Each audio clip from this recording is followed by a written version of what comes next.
Ephesians 1:3. நம்முடைய கர்த்தராகிய இயேசு கிறிஸ்துவின் பிதாவாகிய தேவனுக்கு ஸ்தோத்திரம். அவர் கிறிஸ்துவுக்குள் உன்னதங்களிலே ஆவிக்குரிய சகல ஆசீர்வாதத்தினாலும் நம்மை ஆசீர்வதித்திருக்கிறார். சோ முதலாவது நீங்க புரிந்து கொள்ள வேண்டியது என்னவென்றால், நீங்கள் ஆசீர்வதிக்கப்பட்டிருக்கிறீர்கள். First thing that you have to know is that you are blessed. You are not going to be blessed.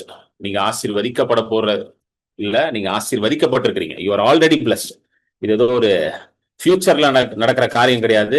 ஏற்கனவே கிறிஸ்துவுக்குள்ள உன்னதங்களிலே சகல ஆசீர்வாதத்தினாலும் கர்த்தர் ஆசீர்வதித்திருக்கிறார். சொல்லுங்க, சகல ஆசீர்வாதத்தினாலும், சகல ஆவிக்குரிய ஆசீர்வாதத்தினாலும் உன்னதங்களிலே கிறிஸ்துவுக்குள்ளே நான் ஆசீர்வதிக்கப்பட்டிருக்கிறேன். So the first thing that you have to remember is that you are already blessed. முதலாவது நீங்க என்ன தெரிந்து கொள்ளணும்னா, நீங்க ஏற்கனவே ஆசீர்வதிக்கப்பட்டுட்டீங்க. சோ இங்க ஆசீர்வாதத்தை மன்றாடி கெஞ்சி, ஆண்டவரே எப்படியாவது ஆசீர்வதிங்க ஆண்டவரே என்று கெஞ்சி ஜபிக்க வரல. ஆண்டவரே நீர் ஆசீர்வதித்திருக்கிறீர் என்று அதை விசுவாசத்துல பேசி ஜபிக்க வந்திருக்கிறோம். ஆமென். அடுத்தது வாசிப்போம். கலாத்தியர் 3:13, கலேஷியன்ஸ் 3:13. இதுதான் ரொம்ப ஃபவுண்டேஷனல் ஸ்கிரிப்சர். இதுதான் அடித்தளம். எல்லாவற்றுக்கும் அடித்தளமே இதுதான். கலாத்தியர் 3:13, 14 தான் அடித்தளம். எதை மறந்தாலும் நீங்க இதை மறந்துடக்கூடாது. போடுங்க. மரத்தில் தூக்கப்பட்ட எவனும் சபிக்கப்பட்டவன் என்று எழுதியிருக்கிறபடி கிறிஸ்து நமக்காக சாபமாகி நியாய பிரமாணத்தின் சாபத்திற்கு நம்மை நீங்களாக்கி மீட்டுக் கொண்டார்.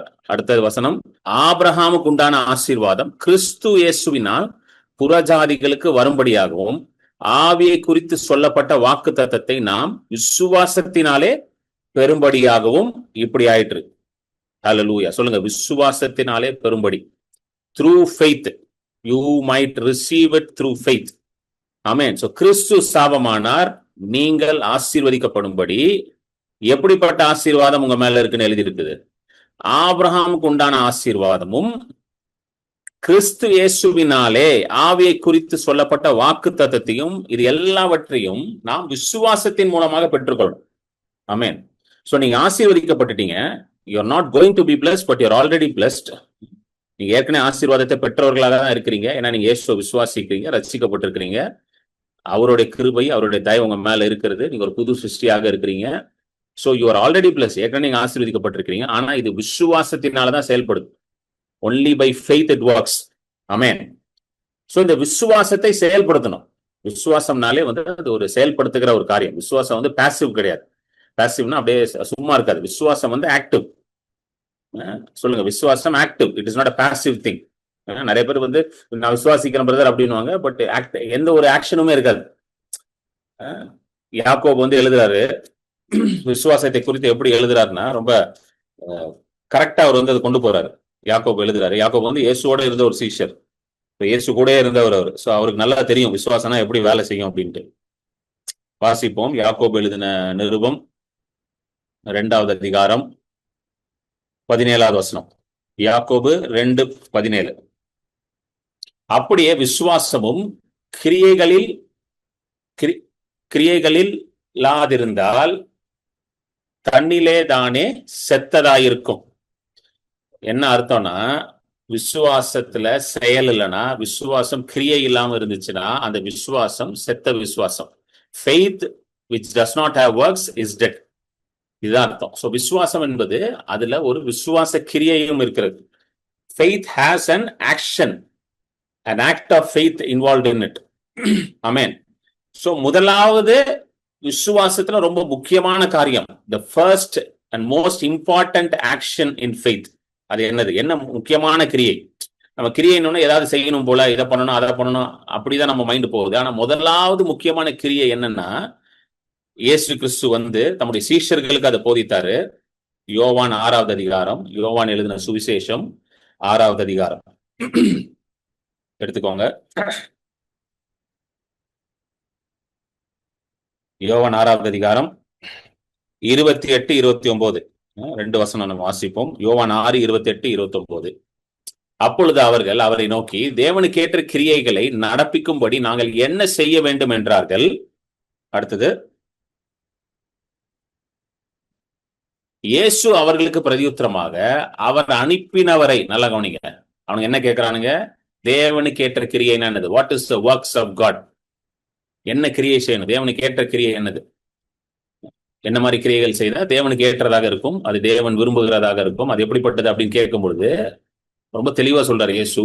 இயேசு அவர்களுக்கு பிரதியுத்தரமாக, அவர் அனுப்பினவரை நீங்கள் விசுவாசிப்பதே தேவனுக்கேற்ற கிரியையாய் இருக்கிறது என்றார். Amen. This is the work of God that you believe in him. அந்த ஹிம் யாரு? இயேசு. அவர் அனுப்பினவர் யாரு? இயேசு கிறிஸ்து. அவரை விசுவாசிப்பதே தேவனுக்கேற்ற கிரியையா இருக்கிறது. So the first thing, the first action of faith is believing. The first முதல் காரியம் பிலீவிங் தான். முதல்ல என்னது? இருதயத்துல விசுவாசிக்க வேண்டும். சொல்லுங்க, விசுவாசிக்க. இருதயத்துல விசுவாசமே எங்க? அந்த பிலீஃப் எங்க இருந்து வருது? இருதயத்துல தான் வருது. The first thing that you have to do is believe in your heart. உங்க இருதயத்துல விசுவாசிக்கிறதா முதல்ல. சோ இந்த இருதயத்துல விசுவாசித்தால் மட்டும் பத்தாது, அந்த விசுவாசித்த காரியத்தை நாம வெளியே கொண்டு வரணும். You have to bring it out. ஆமென். அந்த விசுவாசிக்கிற காரியத்தை என்ன பண்ணணும்? வெளியே கொண்டு வரணும். சரிங்களா? அதுவும் வந்து இயேசு ஒரு இடத்துல வந்து சுவிசேஷத்துல பேசுவாரு. இந்த வசனத்தை வாசிப்போம்.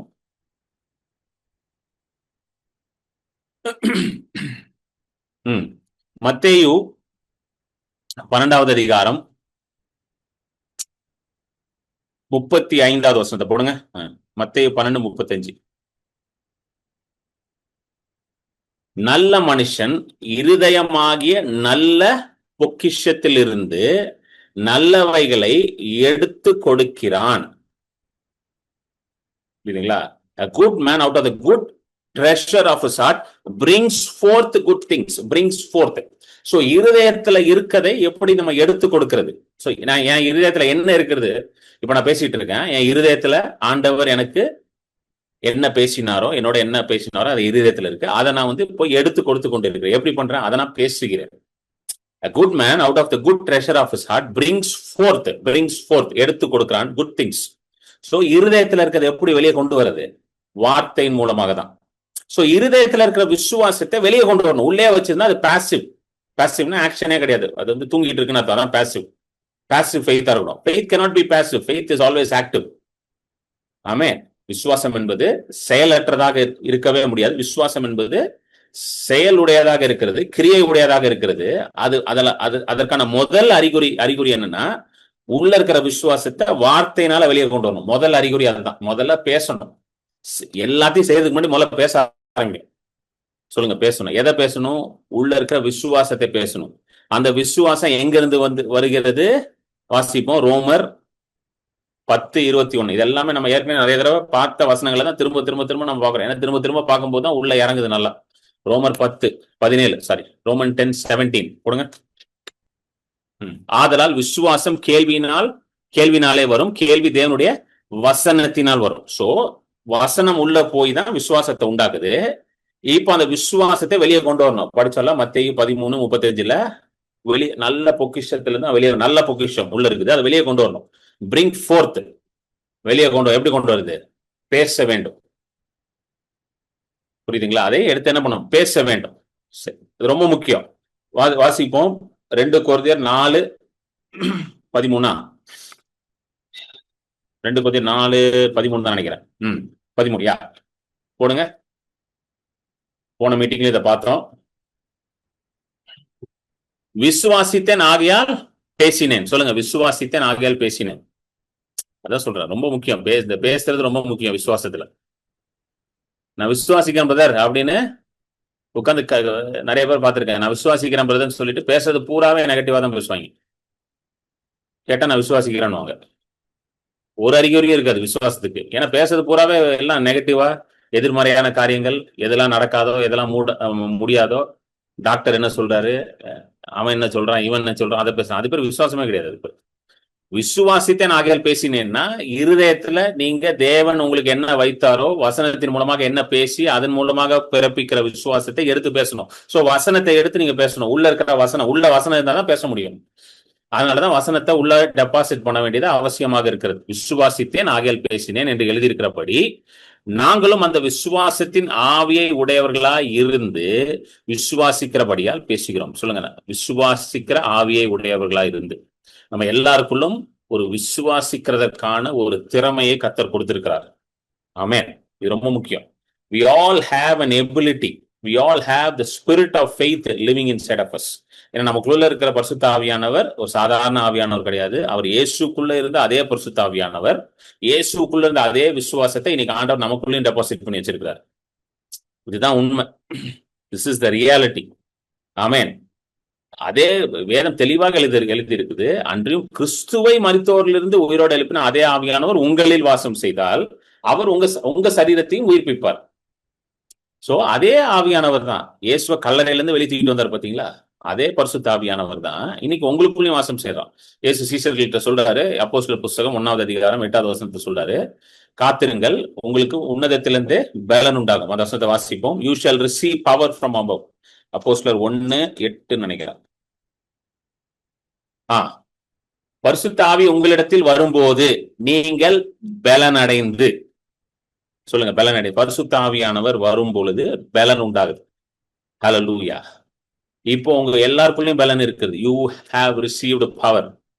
உங்க எல்லாருக்குள்ளயும் அந்த பலன் இருக்குது. உங்க எல்லாருக்குள்ளயும் அந்த பவர் இருக்குது. ஹல்லேலூயா. Glory be to God. Amen. So பலன் அடைந்து, சொல்லுங்க பலன் அடைந்து. நான் பலன் அடைந்து விட்டேன். I have received the power. I have received the power. சொல்லுங்க I have received the power. Amen. So இப்போ உள்ள விசுவாசிக்கிறதுக்கான விசுவாசம் உங்களுக்கு உள்ளதான் இருக்குது. நல்லா சொல்லுங்க, நல்லா கவனிங்க. விசுவாசிக்கிறதுக்கான பலன் உங்களுக்குள்ள இருக்குது. ஏன்னா இயேசு கிறிஸ்துக்குள்ள இருந்த அதே ஆவியானவர் தான் உங்களுக்குள்ளயும் இருக்கிறார். Same spirit, not a junior holy spirit, not an inferior holy spirit, but the same spirit. ஆமென். குறைவான ஆவியானவர் கிடையாது. இயேசுக்குள்ள இருந்த அதே நிறைவான ஆவியானவர் உங்களுக்குள்ளயும் இருக்கிறார்.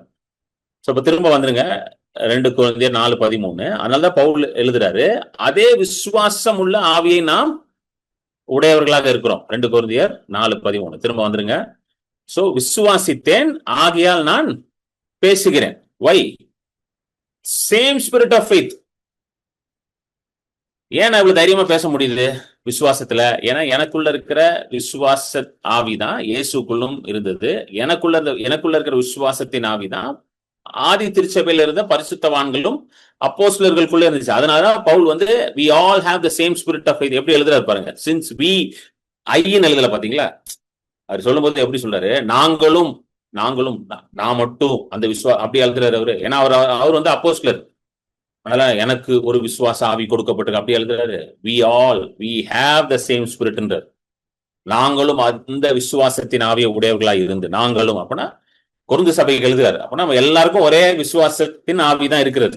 அந்த ஆவி யாரு? இயேசு கிறிஸ்துக்குள்ளது அதே பரிசுத்த ஆவியானவர். ஆகையால் விசுவாசிக்கிறவர்கள் பேச வேண்டியது அவசியமாக இருக்கிறது. என்னத்தை விசுவாசிக்கிறீங்களோ அதை நீங்க பேச வேண்டும். What you believe you have to speak. Hallelujah. அநேகர் நம்ம விசுவாசிக்கிறோம், நம்ம பிள்ளைகள் ஒளிமர கன்றை போல பந்தியை சுத்தி இருப்பார்கள், என் பிள்ளைகள் கர்த்தரால போதிக்கப்பட்டிருப்பார்கள், சமாதானம் பெரிதார்கள், எல்லாம் விசுவாசிக்கிறோம். ஆனா நிறைய நேரம் பேசுறது கிடையாது. நான் விசுவாசிக்கிறேன் பதர், என் பிள்ளைகள் எல்லாருமே கர்த்தரால போதிக்கப்பட்டிருப்பாங்க, நான் விசுவாசிக்கிறேன் பதர், என் பிள்ளைகள் எல்லாம் கர்த்தரால் உண்டான சுதந்திரம், நான் விசுவாசிக்கிறேன் பதர். நான் எல்லாம் நம்புறேன் பிரதர், எல்லாம் இருதயத்துக்குள்ளே நம்புறேன். இருதயத்துக்குள்ள நம்புற அந்த வாக்கு தத்தத்தை, அந்த ஆசீர்வாதத்தை நீங்க தினந்தோறும் பேச வேண்டும். தினந்தோறும் பேச வேண்டும். It is very important. You keep speaking it again and again and again. ஒரு நாள் பேசினா பத்தாது, தினந்தோறும் பேசணும். ஹல்லேலூயா. ஆமென். ஏன்னா பேச பேச பேச காரியங்கள் மாறிக்கொண்டே இருக்கும். as you speak, the faith that God has put inside of you, the faith will transform the situation that is around you. உங்களுக்குள்ள இருக்கிற அந்த விசுவாசத்தை நீங்க வாயினால எடுத்து பேசி அறிக்கை செய்யும் பொழுது அந்த விசுவாசத்துல இருக்கிற வல்லமை உங்களை சுத்தி இருக்கிற சிச்சுவேஷன்ஸ், சூழ்நிலைகள் எல்லாவற்றையும் அது மாற்ற ஆரம்பிக்கும். அதனாலதான் அதை பேசிக்கொண்டே இருக்கணும். காண்கிறதை பேசாமல் காணாதவைகளே நீங்கள் கண்டு அதையே நீங்க பேச வேண்டும். ஹல்லேலூயா. காண்கிறது என்னது? நான் என்னத்தை பாக்குறேன்? என் டாக்டரோட ரிப்போர்ட்டை பாக்குறேன். என் டாக்டரோட ரிப்போர்ட் என்ன சொல்லுது? எனக்கு அவ்வளவுதான், என் கதை முடிஞ்சிச்சுன்னு சொல்லுது டாக்டரோட ரிப்போர்ட். இந்த சரீரம் சுகமே ஆகாதுன்னு சொல்லுது டாக்டர் ரிப்போர்ட். அவ்வளவுதான், உன் கதை அவ்வளவுதான், உனக்கு இவ்வளவுதான் டைம்னு சொல்லுது டாக்டர் ரிப்போர்ட். இதுக்கு மருந்தே கிடையாதுன்னு டாக்டர் ரிப்போர்ட் சொல்லுது. அதை பேசக்கூடாது. நான் எதை பேசணும்? காணாததை பேசணும். எது காணாதது? அவர் தழும்புகளால் நான் குணமானேன். அதை நான் இன்னும் பார்க்கல, அதை தான் நான் பேசணும். ஹல்லேலூயா. அது எங்க இருக்குது? அவருடைய வசனத்துல இருக்குது.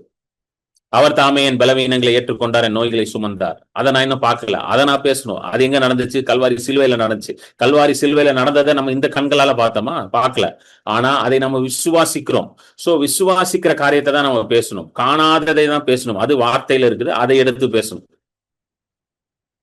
ஒரே கடனா இருக்கு பிரதர், ஏகப்பட்ட கடன் ஆயிடுச்சு, என்ன பண்ணுன்னு தெரியல பிரதர், கடனை எப்படி அடைக்கணும்னே தெரியல அப்படின்னு டெய்லி அதே பேசக்கூடாது. இவ்வளவு நான் கடன்காரன், நான் ஒரு பெரிய கடன்காரன், நான் கடன்ல இருக்கிறேன், வாழ்க்கை ஃபுல்லா நான் கடன்ல இருப்பேன், கடன்லே வாழ்வேன், கடன்லே சாவேன், இப்படி பேசக்கூடாது.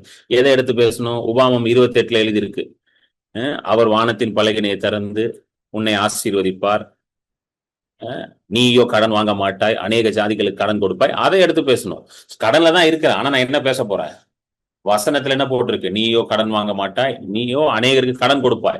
சோ இப்ப நான் என்ன விசுவாசிக்க போறேன்? நான் அநேகருக்கு கொடுக்க போறேன். இனிமேல் நான் கடன் வாங்க போறது இல்லை, அநேகருக்கு கொடுக்க போறேன். அநேகருக்கு கொடுக்க போறேன்னு பேச பேச வசனத்தை எடுத்து நீங்க காணாததை நீங்க இன்னும் இப்ப காண்கிறத பேசாம காணாததை பேசும்பொழுது ஒரு நாள் எப்படி ஆயிருவீங்க? நீங்க அநேகருக்கு கொடுக்க ஆரம்பிச்சிருவீங்க.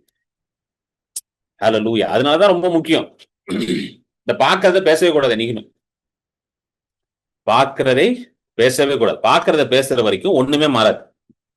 ஹல்லேலூயா. அது மட்டும் இல்லாம நீங்க காண்கிறதையும் பார்க்கிறதையும் பேசுறதுக்கு ஸ்பெஷல் ஃபெய்த்தே தேவையில்லையே. கரெக்டா? ஸ்பெஷல் ஃபெய்த்தே தேவையில்ல. ஒரு சாதாரண ஆளை கூப்பிட்டு கேட்டாலும் அவனே சொல்லுவான், ஆமா ஏன் உடம்பு சரியில்லைன்னு அவனே சொல்லிட்டு போயிடுவான். ஆமா ஏன் உன்னை பார்த்தாலே தெரியுது, நீ கடன்காரன்னு உன்னை பார்த்தாலே தெரியுதுன்னு சொல்லிட்டு போயிடுவான். இதுக்கு என்ன விசுவாசம் தேவை? ஹல்லேலூயா. நீங்க எதை பார்க்க வேண்டுமோ அதை பேச வேண்டும், அதுக்குதான் விசுவாசமே தேவை. அது எங்கிருந்து வருது? ரோமர் 10:17 வாசிச்சோம் பாத்தீங்களா? விசுவாசம் தேவனுடைய வார்த்தையிலிருந்து மட்டும்தான் வரும். சோ வார்த்தையிலிருந்து தான் அதை பேசணும். சோ வார்த்தையை மட்டும் தான் பேசணும், வேற எதையும் பேசக்கூடாது.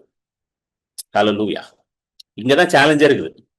சேலஞ்சே வார்த்தையை பேசுறோமா இல்ல சூழ்நிலையை பேசுறோமா? சேலஞ்சே வார்த்தையை பேசுறோமா இல்ல நான் என்ன ஃபீல் பண்றேனோ அதை பேசுறோமா? அதுதான் சேலஞ்சே. நிறைய நேரம் நம்ம என்ன ஃபீல் பண்றோமோ அதை தான் பேசிக்கிட்டே இருக்கோம். எனக்கு நான் I feel this brother, I feel that brother. நான் என்ன ஃபீல் பண்றேன்னா, நம்ம என்ன ஃபீல் பண்றோம் இங்க முக்கியமே கிடையாது. நம்ம ஃபீல் பண்றதை பேசினா ஒண்ணும் நடக்காது. ஹல்லேலூயா. நான் ஃபீல் பண்றதை பேசி ஒண்ணும் இல்லை. இப்ப டாக்டர் சொல்லிட்டாரு அவ்வளவுதான் அப்படின்ட்டாரு, அதை பேசி என்ன நடக்க போகுது? இப்ப டாக்டர் ரிப்போர்ட்ல வருது, உங்களுக்கு இந்த வியாதி இருக்குது, இந்த வியாதிக்கு மருந்தே கிடையாது அப்படின்னு சொல்லிட்டாரு. இப்ப அதை பேசி என்ன நடக்க போகுது? டாக்டர் ரிப்போர்ட் எடுத்து எல்லாருக்கும் போன் பண்ணி டாக்டர் இப்படி சொல்லிட்டாரு, டாக்டர் அப்படி சொல்லிட்டான்னு பேசி என்ன நடக்க போகுது? ஒன்னும் நடக்க போறது இல்லை. Nothing is going to happen. அப்ப நம்ம எதை பேச ஆரம்பிக்கணும்? காணாததை பேச ஆரம்பிக்கணும். எதை நம்ம இன்னும் பார்க்கல? சுகத்தை இன்னும் பார்க்கல. எதை நம்ம இன்னும் பார்க்கல? பரிபூர்ண தீர்க்காயுசை இன்னும் பார்க்கல. அப்ப அதை எடுத்து பேசணும். அது எங்க இருக்கு? வசனத்துலதான் இருக்கு. அவர் தழும்புகளால் குணமானேன், அவர் தாமே என் பலவீனங்களை ஏற்றுக்கொண்டார், நோய்களை சுமந்தார். அதை தான் எடுத்து பேசணும். ஹல்லேலூயா. நீடித்த ஆயுள்னால என்னை திருப்தி ஆக்குவார் அப்படின்னு அதை எடுத்து பேசணும். எதை நீங்க இன்னும் பார்க்கலையோ அதை நீங்க பேச ஆரம்பிச்சீங்கன்னா சீக்கிரம் அதை பார்க்க ஆரம்பிச்சிருங்க. ஹல்லேலூயா. எதை பார்க்க விரும்புறீங்களோ அதை பேச ஆரம்பிச்சீங்கன்னா சீக்கிரம் பார்க்க ஆரம்பிச்சிருங்க. அதனாலதான் பவுல் சொல்றாரு, விசுவாசித்தேன் ஆகையால் நான் பேசினேன். சோ விசுவாசத்துல ரொம்ப முக்கியமானது பேசுறது. ஹல்லேலூயா. நீங்க எதை பார்க்கணுமோ அதை தான் இனிமேல் பேசணும். அந்த முடிவை நீங்க முதல்ல எடுக்கணும். What I want to see, that only I want to speak. நான் எதை பார்க்க விரும்புறேன்? சுகத்தை பார்க்க விரும்புறேன், அப்ப சுகத்தை மட்டும் தான் பேச போறேன். நான் எதை பார்க்க விரும்புறேன்? செழிப்பை பார்க்க விரும்புறேன், அப்ப செழிப்பை மட்டும் தான் பேச விரும்புறேன். நான் எதை பார்க்க விரும்புறேன்? வெற்றியை பார்க்க விரும்புறேன் வாழ்க்கையில, அப்ப வெற்றியை மட்டும் தான் நான் பேசணும். நான் எதை பார்க்க விரும்புறேன்? என் வாழ்க்கையில என் பிள்ளைகள் நல்லா இருக்கணும், சமாதானத்தோட இருக்கணும், செழிப்பா இருக்கணும், அப்ப அதை தான் பேசணும். அதை விட்டுட்டு என் பிள்ளை படிக்க மாட்டான் பிரதர், என் பிள்ளை அப்படி இருக்கான் பிரதர், எல்லார்கிட்டையும் போயிட்டு என் பிள்ளை இப்படி இருக்கான், என் பிள்ளை அப்படி இருக்கிறான், என் பிள்ளைதான் லாஸ்ட் மார்க் எடுக்கிறான் ஸ்கூல்ல அப்படின்னு ஊரெல்லாம் போய் சொல்லிட்டு இருக்க கூடாது. நீங்க என்ன பார்க்க விரும்புறீங்க அதை பேசுங்க. அதை பேசுனீங்கன்னா உங்க பிள்ளை ஆட்டோமேட்டிக்கா மாறிடுவான். ஹல்லேலூயா. Glory be to God. Amen. Thank you Jesus. Hallelujah. So கலாத்தியர் 3:14 வாசிச்சோம். ஆபிரகாமுக்கு உண்டான ஆசீர்வாதம் புறஜாதிகளாகிய நம்மேல் இப்பொழுது வந்துருச்சு. திரும்ப அந்த வசனத்தை மட்டும் போட்டுதான் தம்பி. கலாத்தியர் 3:13 திரும்ப போடு. சோ ஆபிரகாமோட ஆசீர்வாதம் இன்னைக்கு நம்ம மேல இருக்கு. இப்ப அதை தான் நம்ம பேசணும். 13 போடு. மரத்தில் தூக்கப்பட்ட எவனும் சபிக்கப்பட்டவன் என்று எழுதியிருக்கிறபடி கிறிஸ்து நமக்காக சாபமாகி நியாயப்பிரமாணத்தின் சாபத்திற்கு நம்மை நீங்களாக்கி மீட்டுக் கொண்டார். So first thing you have to understand, உங்க மேல சாபம் கிடையாது, ஆசீர்வாதம் மட்டும் தான் இருக்கு. முதல்ல இதை நம்புங்க. முதலாவது நீங்க நம்ப வேண்டியது இதைதான். என் மேல ஆசீர்வாதம் தான் இருக்குது, என் மேல எந்த சாபமும் கிடையாது. ஏன்னா வசனத்துல என்ன போட்டிருக்குதோ அதுதான் சத்தியம். ஹல்லேலூயா. வசனம் பொய் சொல்லாது. தேவனுடைய வசனம் பொய் சொல்லாது. அவருடைய சிலுவை பொய் சொல்லாது.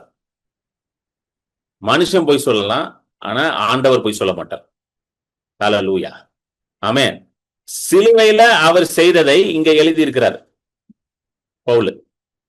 பவுல் ஒண்ணு கற்பனை பண்ணி எழுதல. இத சிலுவையில இயேசு கிறிஸ்து இந்த உலகத்திற்காக என்ன செய்தாரோ அதை தான் எழுதி இருக்கிறார். இங்க அவரா யோசிச்சு ஒண்ணு எழுதலாம் கிடையாது. What happened on the cross, Paul has illustrated that here. சிலுவையின் காட்சியை அப்படியே இங்க தத்ரூபமா எழுதியிருக்கார். மரத்தில் தூக்கப்பட்ட எவனும் சபிக்கப்பட்டவன் என்று எழுதியிருக்கிறபடி கிறிஸ்து நமக்காக சாபமாகி நியாயப்பிரமாணத்தின் சாபத்திற்கு நம்மை நீங்களாக்கி மீட்டுக் கொண்டார். அப்பொழுது இன்றைக்கு நாம் சாபத்திலிருந்து நீங்களாக்கி மீட்டு கொள்ளப்பட்டிருக்கிறோம்.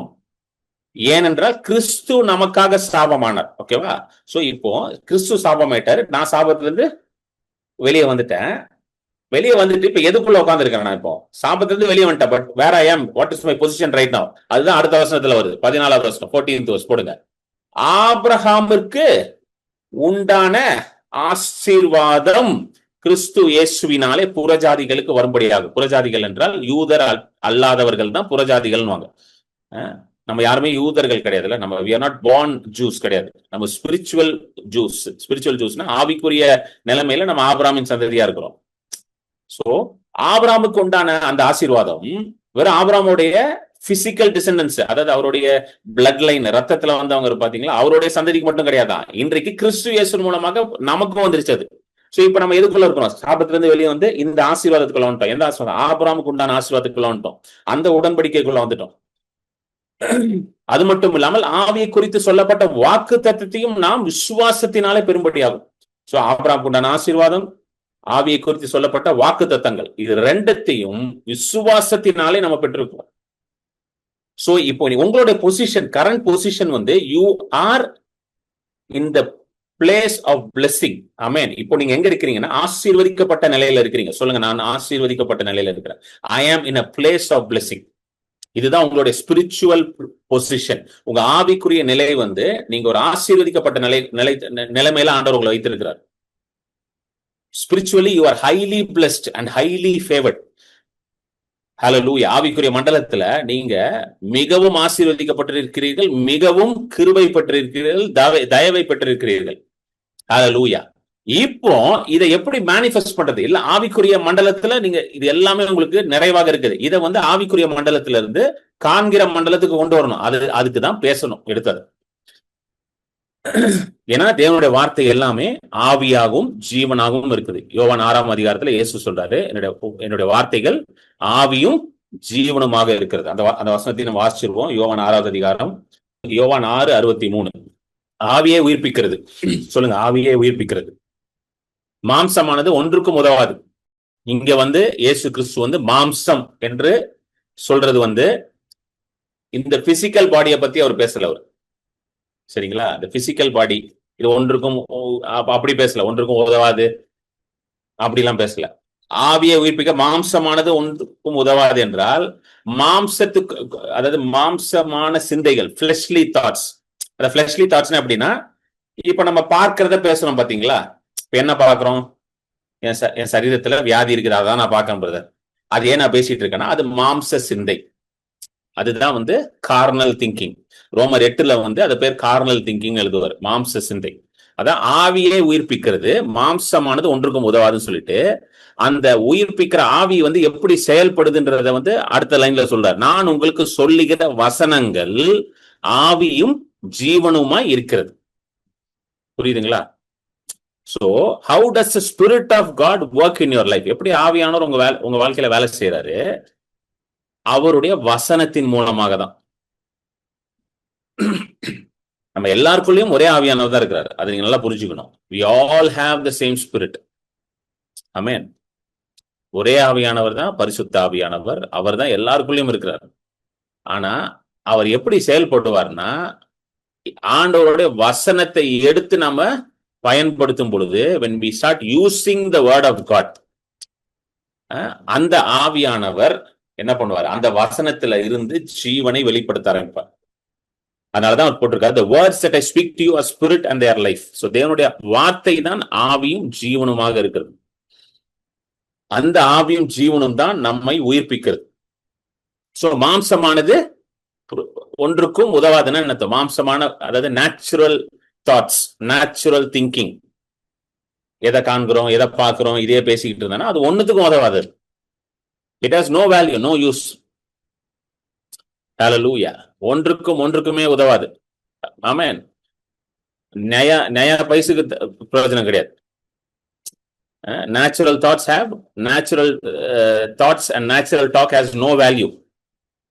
இன்ஃபேக்ட் நீங்க பாக்குறதே பேசிக்கிட்டே இருந்தோம்னா, இப்ப நம்ம பாக்குற காரியத்தையே பேசிக்கிட்டே இருந்தோம்னா இன்னும் மோசமா தான் ஆயிட்டு இருக்கும். இன்னும் அதிகமா மோசமாயிட்டு தான் இருக்கும். எல்லாமே ஒண்ணுமே இம்ப்ரூவ் ஆகாது. அதனாலதான் மாம்சமானது ஒன்றுக்கும் உதவாது அப்படின்னு எழுதியிருக்கு. ஹல்லேலூயா. சோ இந்த பேசுறது வந்து ரொம்ப ரொம்ப முக்கியம். சொல்லுங்க, பேசுறது ரொம்ப முக்கியம். நீங்க எதை பார்க்கணுமோ அதை தான் பேசணும். சொல்லுங்க, நான் எதை பார்க்கணுமோ அதை தான் நான் பேசணும். இயேசு வந்து இன்னைக்கு நம்ம இந்த மெசேஜை மட்டும் சொல்லிட்டு நான் முடிச்சிடறேன். இன்னைக்கு ஜெபிக்கிறதுக்கு நேரம் இருக்குமான்னு தெரியல, பட் லெட் மீ இதை நான் சொல்லி கொடுத்துட்றேன். நீங்க எடுத்து பிராக்டிஸ் பண்ணுங்க. அடுத்த வாரத்துல இருந்து நம்ம இன்னும் அதிகமா ஜெபிக்க ஆரம்பிக்கலாம். அதை வச்சு இயேசு வந்து அந்த ரோம நூற்றுக்கு அதிபதி வரான்ல, மத்தேயு 8வது அதிகாரத்துல வந்த உடனே இயேசு என்ன சொல்லுவார்? இயேசுகிட்ட வந்து அவன் சொல்லுவான், இந்த மாதிரியா வேலைக்காரனுக்கு உடம்பு சரியில்லை, நீங்க வீட்டுக்கு வாங்க. வீட்டுக்கு வாங்கன்னு சொல்ல மாட்டான், வேலைக்காரனுக்கு உடம்பு சரியில்லை அப்படின்னுவான். இயேசு வீட்டுக்கு வரணுவாரு. அவன் வந்து சொல்ல, நீங்க வீட்டுக்கெல்லாம் வர வேண்டாம் ஆண்டவரே, நீங்களே ஒரு அதிகாரத்துல இருக்கிற, நானே ஒரு அதிகாரத்துல இருக்கிற மனுஷன், நான் ஒருத்தர் வா என்றால் வருவான், ஒருத்தர் போ என்றால் போவான். ஆனா நீங்க என்ன பண்ண வேண்டாம், வர வேண்டாம், ஒரு வார்த்தையை பேசுங்க. 8வது அதிகாரம் மத்தேயு 8:8 போடுங்க. The centurion answered and said, மத்தேயு 8:8. மத்தேயு 8:8. நூற்றுக்கு அதிபதி பிரதியுத்தரமாக, ஆண்டவரே, நீர் என் வீட்டுக்குள் பிரவேசிக்க நான் பாத்திரன் அல்ல, ஒரு வார்த்தை மாத்திரம் சொல்லும். ரொம்ப முக்கியம், சொல்லும். ஒரு வார்த்தை மாத்திரம் சொல்லும், அப்பொழுது என் வேலைக்காரன் சொஸ்தமாவான். சொல்லுங்க, சொல்லும். அவனுக்கு புரிஞ்சிருச்சு எப்படி விசுவாசம் வேலை செய்யுதுன்ட்டு. அவனுக்கு புரிஞ்சிருச்சு எப்படி அதிகாரம் வேலை செய்யுது. சொல்லும் அப்படின்றான். நீங்க இங்க இருந்தே சொல்லுங்கன்றான். நீங்க எங்க இருந்து சொல்றீங்கன்னு முக்கியம் இல்ல. ஏன்னா வார்த்தையானது யோவான் 6ல நம்ம வாசிச்சோம் பாத்தீங்களா, வார்த்தையானது யோவான் 6:63 வார்த்தையானது ஆவியும் ஜீவனுமாக இருக்கு. It is spirit and life. ஏன் ஸ்பிரிட் அண்ட் லைஃப் ஆண்டவர் சொன்னாருன்னா, ஆவிக்கு வந்து பவுண்டரியே கிடையாது. The spirit, the holy spirit and the realm of the spirit has no boundaries. அதாவது பரிசுத்த ஆவியானவரும் ஆவிக்குரிய மண்டலத்திற்கும் என்ன கிடையாது, பவுண்டரியே கிடையாது. எத்தனை பேர் புரியுது? இங்க இருந்துட்டு இப்ப அமெரிக்கால ஒருத்தங்க இருக்கிறாங்கன்னா, இங்க இருந்துட்டு நான் அவங்களுக்கு என்ன வார்த்தையை கொடுக்கணும்னா இங்க இருந்தே கொடுக்கலாம். அண்டர்ஸ்டாண்ட்? இங்க இருந்தே நான் கொடுக்கலாம். பவுண்டரியே கிடையாது இதுக்கு. There is no boundary for it. அவங்க பல 1000 மைல் தூரங்கள் தள்ளி இருக்கலாம், பட் இங்க இருந்து நான் அவங்களுக்கு தேவையான வார்த்தையை நாங்க அனுப்பலாம். அது அங்க நடந்துகிட்டு இருக்கும். ஹல்லேலூயா, ஆமென். அதனாலதான் ஆவிக்குரிய மண்டலத்திலேயே பவுண்டரி கிடையாது. அதே போல பரிசுத்த ஆவியானவருக்கும் பவுண்டரி கிடையாது. அவங்க இது எதுவுமே நீங்க வந்து ஒரு வட்டத்துக்குள்ள போட்டு அடக்க முடியாது. You cannot contain them into a boundary because it is in a, எப்படி சொல்றது, இது வந்து ஒரு எப்படி சொல்லணும்னு தெரியல. It is endless thing. Hallelujah, glory be to God. எத்தனை பேர் புரியுது? சோ ஒரு வார்த்தை சொல்லுங்க ஆண்டவரே அப்படின்னு தான் சொல்றான். அவன் தெளிவா இருக்கான். ரோமருக்கு நூற்றுக்கு அதிபதி, நீங்க வரலாம் வேண்டாம் ஆண்டவரே, டைம்லாம் வேஸ்ட் பண்ணாதீங்க, ஒரு வார்த்தை சொல்லுங்க, நான் கப்பு நாங்க நடக்கும் வேலை அப்படின்றான். நீங்க சொல்ற வார்த்தையை நான் விசுவாசிப்பேன், அங்க வேலை நடக்கும். அவன் என்ன சொல்றான், நீங்க சொன்னீங்கன்னா அவன் அந்த அளவுக்கு ஸ்ட்ராங் ஆயிட்டான். அவனுக்கு தெரிஞ்சிச்சு இந்த வார்த்தை அவருக்கு என்ன சொல்றாரு அதை நான் விசுவாசிக்க போறேன், அதன்படி அங்க அப்படியே நடக்க போகுது. அதனாலதான் இயேசு வந்து இந்த மனுஷனை பார்த்து ஆச்சரியப்படுறாரு. இப்படிப்பட்ட விசுவாசத்தை நான் இதுவரைக்கும் எங்க என்ன பண்ணல, காணவில்லை அப்படின்றார். சொல்லிட்டு 13வது வசனத்தை சொல்றாரு பாருங்க. 13வது வசனத்தை வாசிப்போம். 13. பின்பு இயேசு நூற்றுக்கு அதிபதியை நோக்கி, நீ போகலாம், நீ விசுவாசித்தபடியே உனக்கு ஆக கடவது என்றார். அவன் விசுவாசித்ததை அவன் வாயினால அறிக்கை செய்தான். நீங்க ஏன் ரோமருக்கு நூற்றுப்பதியோட விசுவாசம் வந்து பயங்கர, இயேசுவே அதை பெருசா பேசினார். அந்த விசுவாசத்தை அவர் ரொம்ப மெச்சிக்கிட்டார். அந்த விசுவாசத்தை he acknowledged it and he really commended that faith.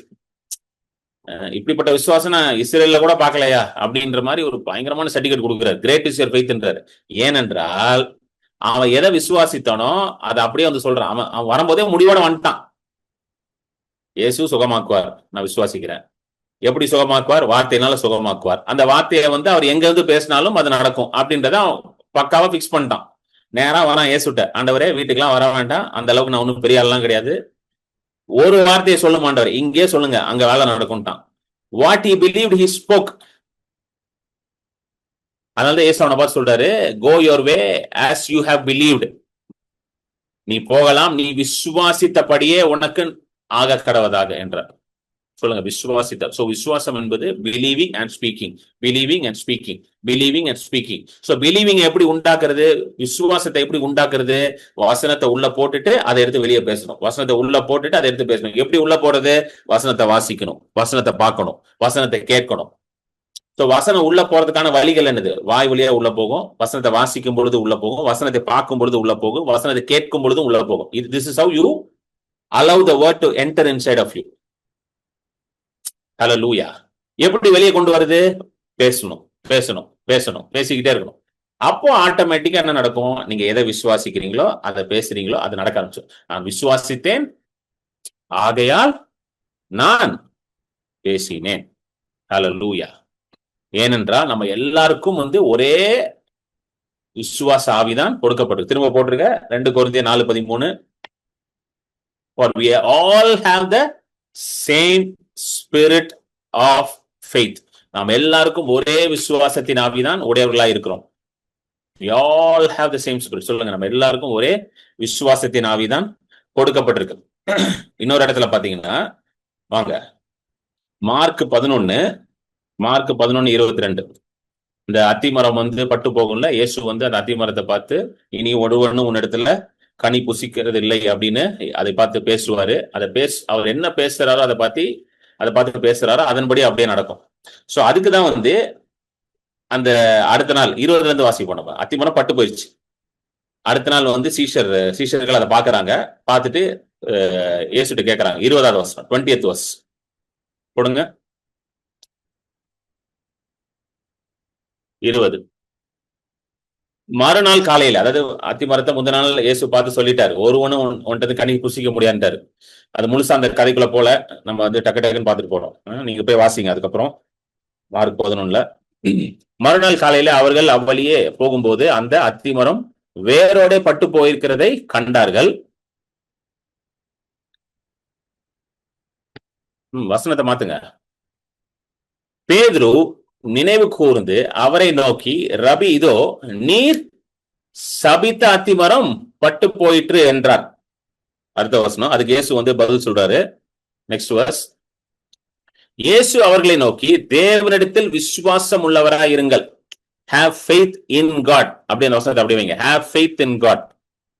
தேவனிடத்தில் விசுவாசம் உள்ளவனாய் இருங்கள். சில டிரான்ஸ்லேஷன்ல எப்படி வருதுன்னா, have the faith of God ன்னு வருது. தேவனுடைய விசுவாசம் உள்ளவர்களா இருக்குன்னு வருது சில டிரான்ஸ்லேஷன்ஸ்லாம். have the faith of God.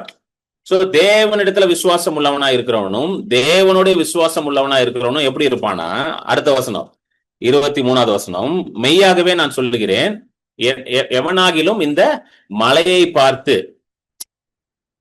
தேவனுடைய விசுவாசம்னா இதுதான் தேவனுடைய விசுவாசம். எப்படி தேவனுடைய விசுவாசம் வேலை செய்யுமா, எவனாகிலும் இந்த மலையை பார்த்து நீ பெயர்ந்து சமுத்திரத்திலே தள்ளுண்டு போ என்று சொல்லி எப்படி சொல்லணும், வாயால சொல்லி தன் சொன்னபடியே நடக்கும் என்று தன் இருதயத்தில் சந்தேகப்படாம விசுவாசிக்கணும், பேசணும். விசுவாசித்தால் அவன் சொன்னபடியே ஆகும் என்று மெய்யாகவே உங்களுக்கு சொல்லுகிறேன். இங்க ரிப்பீட்டட் வேர்டு பாத்தீங்கன்னா சொல்லு தான் ரிப்பீட்டட் வேர்டு. whoever says, ஆங்கிலத்துல பாத்தீங்கன்னா சேஸ்ன்னு வருது. but believe that those things he says will be done, whatever he says. சொல்லி வசனத்தை எடுத்து சொல்லிக்கிட்டே இருக்கணும். வேற எதையும் சொல்ல வேண்டாம். நீங்க வசனத்தை எடுத்து சொல்லிக்கிட்டே இருங்க. ஹல்லேலூயா. நீங்க காலை நம்ம அந்நிய பாஷை ஜபத்துக்கு வரவங்களுக்கு எல்லாம் தெரியும், வசனத்தை மட்டும் தான் நான் சொல்லுவேன். கவனிச்சிருக்கீங்களா? ரெகுலரா வரவங்களுக்கு நல்லா தெரியும். அது புதுசா வசனம்லாம் எடுத்து சொல்ல மாட்டேன். ஒரு செட் ஆஃப் வசனம் வச்சிருக்கிறோம். சங்கீதம் 23, சங்கீதம் 112, உபாமம் 28, அதை தான் டெய்லி சொல்லுவோம். கவனிச்சிருக்கீங்களா? அப்புறம் சில நேரம் சங்கீதம் 63, சில நேரம் சங்கீதம் 34 சொல்லிக்கிட்டே இருப்போம். ஏன் பிரதர் சொல்லிக்கிட்டே இருக்கிறீங்க? சொல்ல நடக்கும். புதுசா ஏதாவது பண்ணுங்க பிரதர். புதுசா பண்றதுக்கு ஒண்ணுமே இல்லையா பிரதர்? சொல்ல நடக்க போகுது. இதுல என்ன புதுசா பண்ணணும்? மக்கள் வந்து என்ன நினைக்கிறாங்கன்னா, புதுசா ஏதாவது பண்ணுங்க. புதுசாலாம் ஒன்றும் பண்ண தேவையில்ல. இருக்கு வசனத்தை எடுத்து சொல்லிட்டே இருங்க.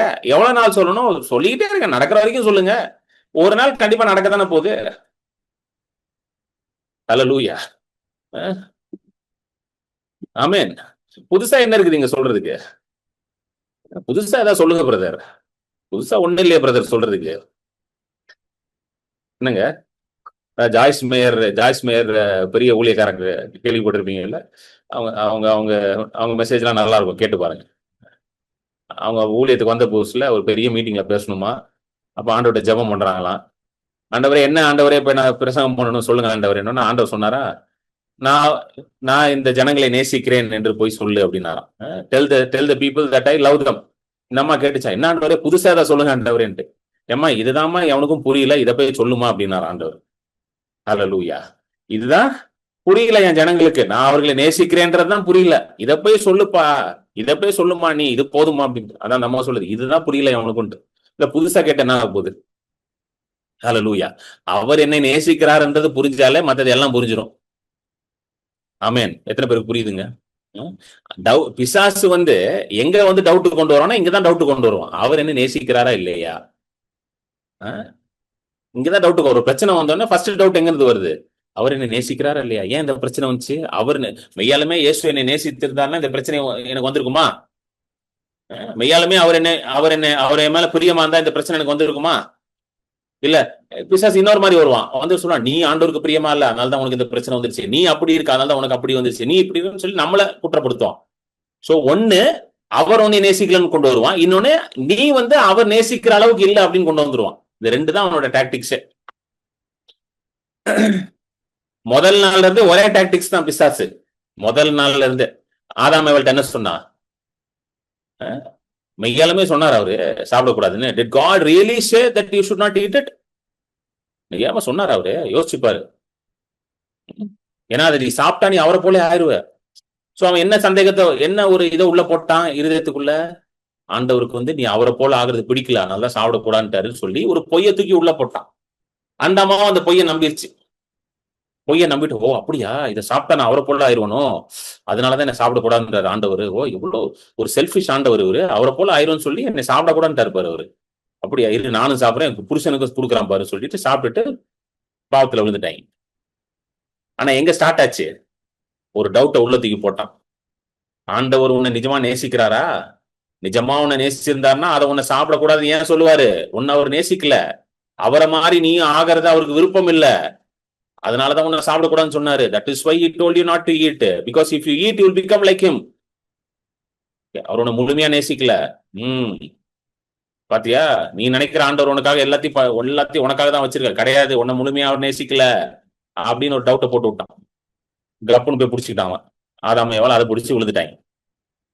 ஹல்லேலூயா. இன்னைக்கும் அதேதான், அதே டாக்டிக்ஸ் தான் பிசாசு யூஸ் பண்றான். எல்லார்கிட்டையும் போய் நிஜமா உன்னை நேசிக்கிறான்னு நினைக்கிறியா? உன்னெல்லாம் ஆண்டவர் நேசிப்பாரா? நீ எல்லாம் நேசிக்கிற மாதிரியா இருக்க? ஏண்டா நீ பண்ண வேலைக்கு உன்னெல்லாம் நேசிப்பாரா அவரு? உன் பழைய வாழ்க்கையில போய் பாரு, நீ என்ன பண்ண அட்டுழி எல்லாம் பண்ணி வச்சிருக்கன்ட்டு.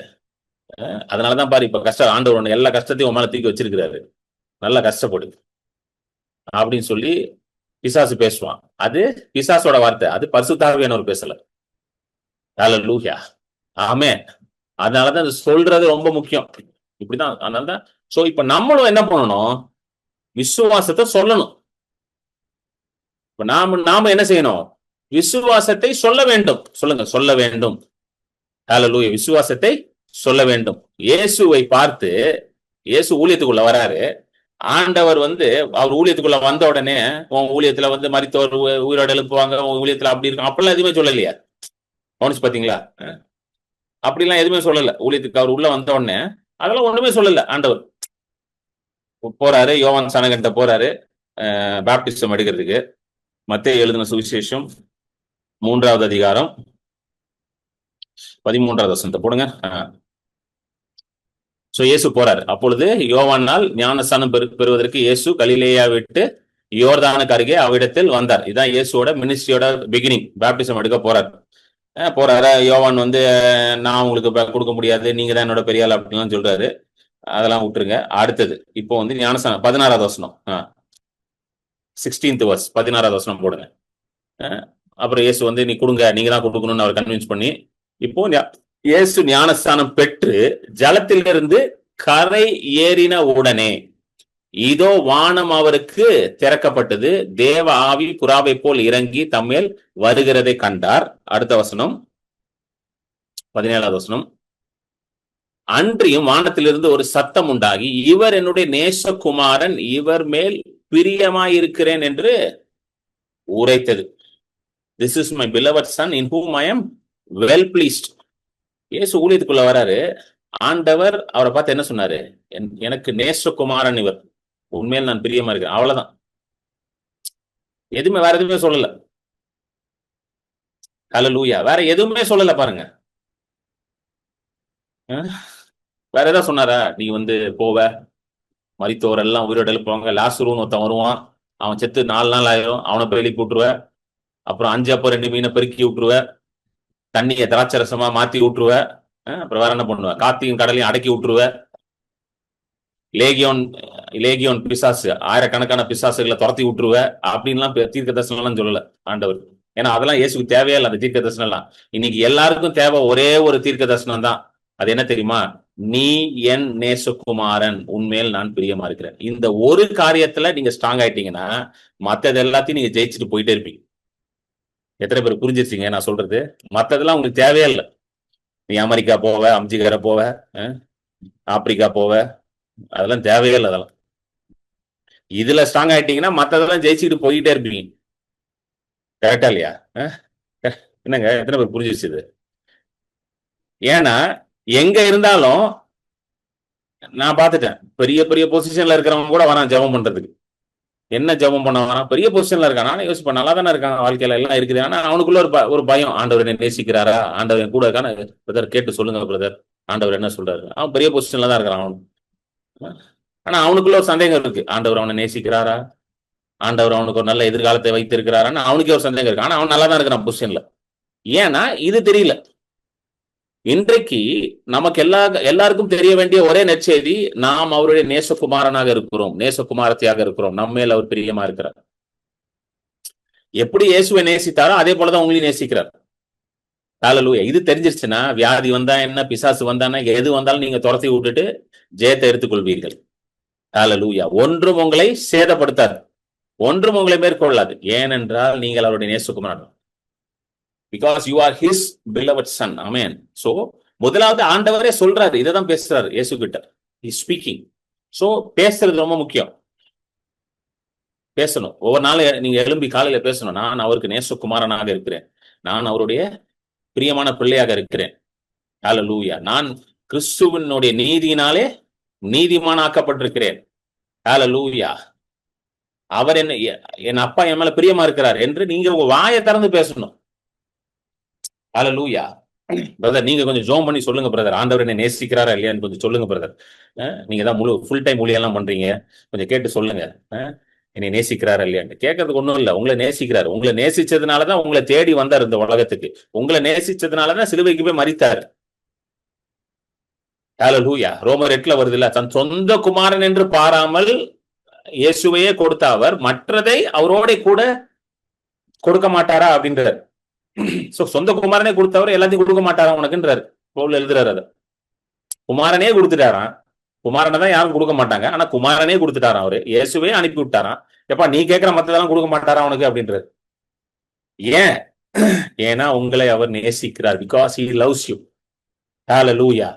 எப்பத்துல இருந்து? உலக தோற்றத்துக்கு முன்பதாகவே, even before the foundations of the earth. Hallelujah. He chose you. அதுதான் போட்டிருக்கு. வாங்க வாசிப்போம். எபேசியர். Hallelujah. Glory be to God. எபேசியர் 1வது அதிகாரம் வாசிப்போம். 3ல இருந்து வாசிப்போம். 1:3ல இருந்து வாசிப்போம். நம்முடைய கர்த்தராகிய இயேசு கிறிஸ்துவின் பிதாவாகிய தேவனுக்கு ஸ்தோத்திரம். அவர் கிறிஸ்துவுக்குள் உன்னதங்களில் ஆவிக்குரிய சகல ஆசீர்வாதங்களால் நம்மை ஆசீர்வதித்திருக்கிறார். சொல்லுங்க, என்னை அவர் ஆசீர்வதித்திருக்கிறார். சொல்லுங்க, என்னை அவர் ஆசீர்வதித்திருக்கிறார். கிறிஸ்துவுக்குள் உன்னதங்களில் சகல ஆசீர்வாதத்தினாலும் என்னை அவர் ஆசீர்வதித்திருக்கிறார். இன்னையிலிருந்து வாயில அதுதான் வரணும். என்னை அவர் ஆசீர்வதித்திருக்கிறார். ஹல்லேலூயா. அடுத்த வசனம், தமக்கு முன்பாக நாம் அன்பிலே பரிசுத்தம் உள்ளவர்களும் குற்றம் இல்லாதவர்களுமாய் இருப்பதற்கு அவர் உலக தோற்றத்துக்கு முன்னதே கிறிஸ்துவுக்குள் நம்மை தெரிந்து கொண்டபடியே, உலக தோற்றத்துக்கு முன்பே கிறிஸ்துவுக்குள் உங்களை தெரிந்து கொண்டிருக்கிறார். நல்லா புரிஞ்சுக்கோங்க. இன்னைக்கு நேத்து உங்களை சூஸ் பண்ணல, அவரு உலக தோற்றத்துக்கு முன்பதாகவே உங்களை சூஸ் பண்ணி வச்சிருக்கிறார். நமக்கு தெரிஞ்சது இப்பதான். சில பேர் சொல்லுவாங்க, பிரதர் நான் ரசிக்கப்பட்டது 10 வருஷத்துக்கு முன்னாடி பிரதர், 5 வருஷத்துக்கு முன்னாடி நான் ரசிக்கப்பட்ட பிரதர், அப்பதான் நான் கிறிஸ்துவ அறிந்து கொண்டேன். அது உங்களுக்கு தெரிஞ்சது. ஆனா அவர் உங்களை எப்ப தெரிஞ்சு கொண்டாரு? உலக தோட்டத்துக்கு முன்பதாக. நீங்க இப்பதான் தெரிஞ்சு கொண்டீங்க. You came to know Christ only recently, but he knew you even before the foundation of the world. Hallelujah. Amen.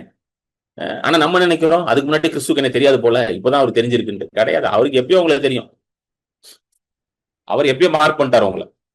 நம்ம தான் லேட்டு. அவர்லாம் எப்பயோ பிடிச்சிட்டாரு நம்மள. நம்ம தான் லேட் பிக்கப் நம்ம தான். ஹல்லேலூயா. அவர் அப்பயே நம்மள சூஸ் பண்ணி, ஓகே இவங்களா கிரண் பாலா, இவனுக்கு இதான், இவனுக்கு இதுக்குதான் அழைக்கப்பட்டிருக்கான், இப்படிதான் இருக்குன்னு சொல்லிட்டு எல்லாத்தையும் பக்கா பிளான் பண்ணி வச்சிட்டாரு அவரு. ஹல்லேலூயா. ஆமென். நான் இப்பதான் அதை புரிஞ்சிருக்கேன். I came to know only recently, but he decided everything for me even before the foundation of the earth. ஹல்லேலூயா. எல்லாவற்றையும் தீர்மானித்து என் அழைப்பு என்ன, நான் எதற்காக இந்த பூமியில இருக்கிறேன், நான் என்ன செய்யணும், எப்படி இருக்கணும், அதற்கு தேவையானது எல்லாவற்றையும் ஏற்படுத்தி சிலுவையில எனக்காக ரத்தத்தை சிந்தி என் பாவத்தை மன்னிச்சு என்னை நீதிமானாக மாற்றி இன்றைக்கு என்னை ஒரு புது சிருஷ்டியாக உட்கார வைத்திருக்கிறார். இது எல்லாத்தையும் எப்போ பண்ணி முடிச்சிட்டாரா? உலக தோட்டத்துக்கு முன்பதாக பிளான் பண்ணி முடிச்சிட்டாரு. ஹல்லேலூயா. ஆமென். சென்னையில ஒரு ஸ்கூல் இருக்கு. அந்த ஸ்கூல் பேர்லாம் சொல்ல வேண்டாம், ஏன்னா நம்ம ஸ்கூலுக்கு எல்லாம் அட்வர்டைஸ்மெண்ட் கொடுக்கல. அந்த ஸ்கூல்ல பாத்தீங்கன்னா இப்போ எல்கேஜி சேர்க்கணும்னா என்ன பண்ணுவோம், அடுத்த வருஷம் எல்கேஜி சேர்க்கணும், இந்த வருஷம் போய் அப்ளிகேஷன் வாங்க. அந்த ஸ்கூல் கொஞ்சம் வித்தியாசமான ஸ்கூல். இந்த வசனத்தை ஃபாலோ பண்றாங்கன்னு நினைக்கிறேன். உலக தோற்றத்துக்கு முன்பதாக இருக்க வசனம்ட்டு. ஒரு புள்ள கன்சீவ் ஆகிறதுக்கு முன்னாடி போய் சீட்டை போட்டுருவானுங்க. உண்மைங்க, இது போய் சொல்லல. திருமணமாகி புள்ள கன்சீவ் ஆகிறதுக்கு முன்னாடி போய் சீட்டை புக் பண்ணிடுவாங்க ஸ்கூல்ல. இன்னும் கன்சீவ் ஆகலை, இன்னும் புள்ள உண்டாகவே இல்லை, அதுக்குள்ள சீட்டு புக்டு. அப்படின்னா என்னது, அந்த புள்ள அந்த ஸ்கூலுக்கு போறதுக்கு 5-6 வருஷத்துக்கு முன்னாடி சீட்டை புக் பண்ணிக்கணும். புள்ள என்ன உலகத்துக்கே வரல, அந்த மாதிரிலாம் இருக்கு ஸ்கூல் சென்னையில. சரிங்களா? நீங்க அப்புறம் போய் கண்டுபிடிங்க. அது பேர்லாம் சொல்ல மாட்டேன், ஏன்னா நம்ம அட்வர்டைஸ்மெண்ட்லாம் கொடுக்கல நம்ம. சரிங்களா? நீங்க போய் கண்டுபிடிங்க, ஹோம்ஒர்க் உங்களுக்கு. ஸோ ஒரு ஸ்கூலே இப்படி இருக்கும் பொழுது அப்ப ஆண்டவர் எப்படி இருப்பாரு? ஒரு ஸ்கூல்ல இந்த அளவுக்கு இருக்கிறான், அப்ப ஆண்டவர் எந்த அளவுக்கு இருப்பாரு யோசிச்சு பாருங்க. இப்போ நீங்க என்ன தெரியுமா சொல்லணும், கேட்கணும் ஆண்டவர்கிட்ட, ஆண்டவரே உலக தோற்றத்துக்கு முன்பதாகவே என்ன நீங்க தேர்ந்தெடுத்துட்டீங்க அப்படின்னு வசனத்துல போட்டிருக்கு. அப்போனா நான் இந்த தாயின் கற்பத்துல உருவாகிறதுக்கு முன்பதாகவே எனக்காக எல்லாத்தையும் பிளான் பண்ணி தீர்மானம் பண்ணி அழைப்பு என்ன, எனக்கு என்ன எப்படிப்பட்ட ஆற்றல், எனக்கு எப்படிப்பட்ட வரங்கள் எல்லாத்தையும் நீங்க தீர்மானம் பண்ணி எல்லாத்தையும் நீங்க ரெடியா கொடுத்துட்டீங்க எனக்கு பரிசுத்த ஆவியின் மூலமாக. இப்போ இந்த அழைப்புல இந்த ஆற்றல்ல நீங்க எனக்காக வைத்திருக்கிற இந்த வாழ்க்கையில நான் நடக்கணும், இதுக்கு எனக்கு என்ன கொடுங்க, வெளிப்பாட்டை கொடுங்கன்னு கேட்டீங்கன்னா அழகா உங்களை நடத்துவார். ஹல்லேலூயா. இதுதான் நம்ம கேட்கணும். ஹல்லேலூயா. நம்ம வேற டாபிக் போயிட்டோம், நம்ம எந்த டாபிக் இங்க வந்துட்டோம். சோ எதுக்கு சொல்றேன்னா, நல்லா கவனிங்க, இப்படிப்பட்ட நல்ல ஆண்டவர் தான் உங்க ஆண்டவர்.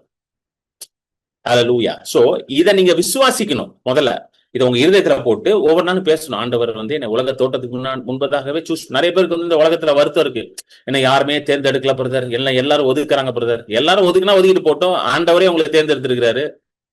என்னங்க, அவர் உங்களை தெரிந்து கொண்டு இருக்கிறாரு. எவன் ஒதுக்குனா என்ன, கர்த்தர் உங்களை தேர்ந்தெடுத்திருக்கிறாரு. He has chosen you. No matter who rejects you, God has chosen you. Believe that. Believe in this gospel that God has chosen you. இந்த நற்செய்தியை விசுவாசிங்க. அவங்க என்ன ஒதுக்கிட்டாங்க, இவங்க என்ன ஒதுக்கிட்டாங்க, ஒதுக்குனா ஒதுக்கிட்டு போறாங்க. கர்த்தர் ஒதுக்குனாரா அவங்கள? Did God reject you? No, never. அவர் உங்களை ரிஜெக்ட் பண்ணாரா? அதுக்கு சாத்தியமே கிடையாது. ஹல்லேலூயா. கடவுள் உங்களை ஒதுக்குனாதான் நீங்க ஃபீல் பண்ணணும். கடவுள் உங்களை என்னைக்குமே ஒதுக்க மாட்டார். ஹல்லேலூயா. He will never ever reject you. Amen. Because you are chosen in him. அவருக்குள்ள தெரிந்து கொள்ளப்பட்டவர்களாக இருக்கிறீங்க நீங்க. இததான் நீங்க எடுத்து பேசணும். ஒவ்வொரு நாளும் நீங்க இதை பேசணும் எடுத்து வாயில. நான் கர்த்தருக்குள்ள கிறிஸ்து இயேசுக்குள்ள உலக தோற்றத்துக்கு முன்பதாகவே அவருக்கு முன்பதாக அன்பில் பரிசுத்தம் உள்ளவராகவும் குற்றம் இல்லாதவர்களாகவும் இருப்பதற்காக என்னை தெரிந்து கொண்டு இருக்கிறார். I have been chosen in him. I am highly chosen.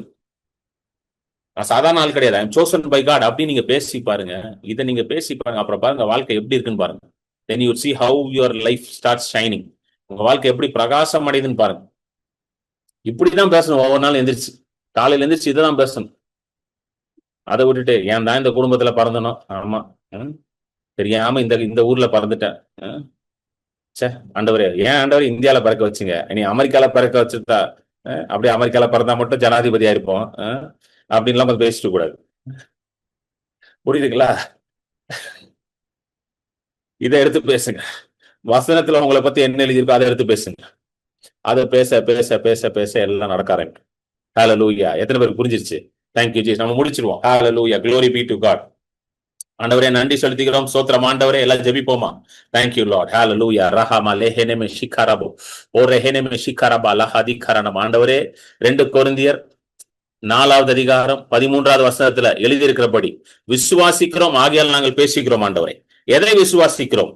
நீங்கள் எங்களை பற்றி எழுதியிருக்கிறதை நாங்கள் விசுவாசிக்கிறோம். ஆண்டவரே ஹல்லேலூயா. எதை நாங்கள் விசுவாசிக்கிறோம்? கிறிஸ்து இயேசு சிலுவையில் எங்களுக்காக செய்ததை நாங்கள் விசுவாசிக்கிறோம். ஆண்டவரே எதை விசுவாசிக்கிறோம்? ஆண்டவரே அப்பா நீர் எங்களை எவ்வளவாக அன்பு கூறுகிறீர், அதை நாங்கள் விசுவாசிக்கிறோம். ஆண்டவரே ஆண்டவரே இனிமேல் அதையே நாங்கள் விசுவாசிப்போம், அதையே நாங்கள் பேசுவோம். ஹல்லேலூயா. thank you Lord. நன்றி நன்றி ஆண்டவரே. இயேசுக்குள்ள அந்த அதே பரிசுத்த ஆவியானவர் எங்களுக்குள்ளும் வாசம் செய்கிறார், அதற்காக நன்றி செலுத்துகிறேன். we all have the same spirit of faith. எல்லாருக்குள்ளும் அதே ஆவியானவர், அதே விசுவாச ஆவியானவர் எங்களுக்குள்ளும் வாசம் செய்கிறார், அதற்காக நன்றி செலுத்துகிறேன். Thank you Lord. நன்றி நன்றி நன்றி நன்றி. காண்கிறதை பேசாமல் ஹல்லேலூயா காணாத உம்முடைய நன்மைகளையும் கிருபைகளையும் ஆசீர்வாதங்களையும் நாங்க பேச உதவி செய்யுங்க. ஆண்டவரே நாங்க காண்கிறதை இனிமேல் பேசக்கூடாது. Lord, we do not want to speak what we see. We do not want to speak what we feel, but we want to speak what the word of God says. ஆண்டவரே நாங்க காண்கிறதையும் நாங்க உணர்கிறதையும் நாங்க பார்க்கிறதையும் நாங்க போய்கொண்டிருக்க சூழ்நிலைகளையும் நாங்க பேசக்கூடாது. ஆண்டவரே ஆனா தேவனுடைய வார்த்தையில என்ன எழுதி இருக்கிறதோ, நீங்கள் எங்களை பற்றி என்ன சொல்றீங்களோ அதை நாங்க பேசணும். சிலுவையில நீங்க எங்களுக்காக செய்து முடித்ததை மட்டும் தான் நாங்க பேசணும். ஆண்டவரே ஹல்லேலூயா. காண்கிறதன் மேல எங்க கண்களை வைக்காமல் காணாத உம்முடைய சிலுவையின் மேல எங்களுடைய கண்களை எப்பொழுதும் வைக்க எங்களுக்கு உதவி செய்யுங்கப்பா. Thank you Lord. நன்றி நன்றி ஆண்டவரே. வந்திருக்கிற ஒவ்வொருத்தரையும் நான் ஆசீர்வதிக்கிறேன். ஹல்லேலூயா. இங்க இருக்கிற ஒவ்வொருத்தருக்குள்ளேயும் ஆண்டவரே ஹல்லேலூயா இயேசுவின் ரத்தம் இருக்கிறது.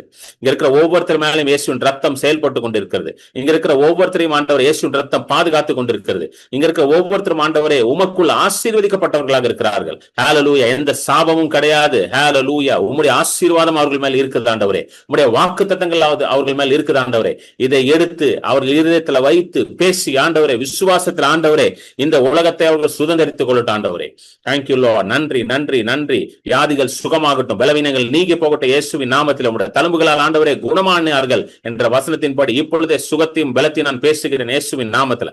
Thank you Jesus. நன்றி ஆண்டவரே.